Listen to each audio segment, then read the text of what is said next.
This is Story of the Week, written by myself, Troy Allen. Lions Row reporter shares his experience of winning peril in superfog Shack pileup. On Monday, October 23rd, the superfog spread across Louisiana, mainly on Interstate 55. The fog caused 158 cars to pile on top of each other, leaving 7 people dead and 63 injured. I was traveling to school like any other day. As I was crossing the Manchac Bridge, I saw a collision of cars and trucks bunched together up ahead. As I rapidly approached the vehicles, a sense of imminent danger enveloped me. My heart raced as I instinctively slammed my foot on the brakes, and the tires beneath me bore the brunt of the sudden deceleration. The entire, the transition from rapid forward momentum to an abrupt halt was jarring. The entire car seemed to lunge forward as if protesting against the forces at play. By the grace of God, I did not get hit. I did not hit anyone in front of me and avoided serious injury. However, the person traveling next to me was not so lucky. They crashed into a truck and the front of their vehicle was completely totaled. I looked behind me and saw another road. I looked behind me and saw another black SUV speeding down the road. It swerved to the right and got jammed between the side of the bridge and a large blue truck.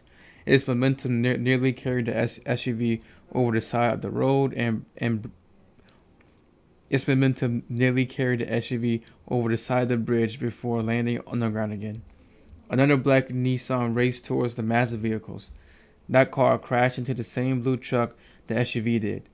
The car spun around before slamming into the side of the bridge right in front of me. My fear throughout the entire situation was going overside the road, or overside the bridge. I was parked on the left-hand side of the road. If someone had hit me hard enough, then my car would have gone over. Watching these accidents happen back to back to back felt surreal.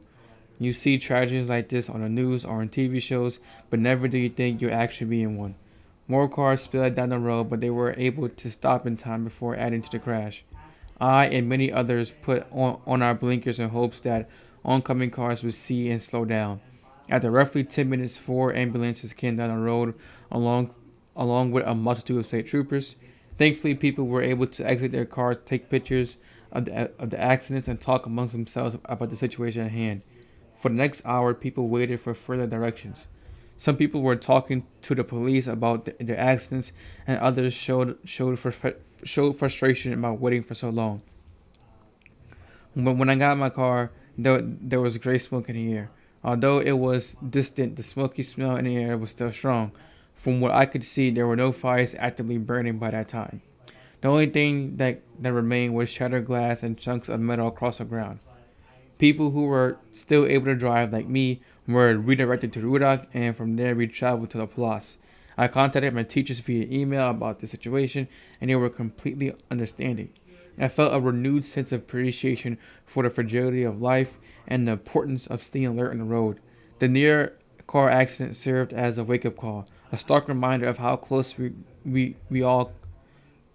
The near car accident served as a wake-up call, a stark reminder of how close we all are to come to the edge of disaster, and how our lives can veer into a different direction, a more perilous direction. Every day on the road is a reminder that life is fragile. It's worth cherishing every breath we take.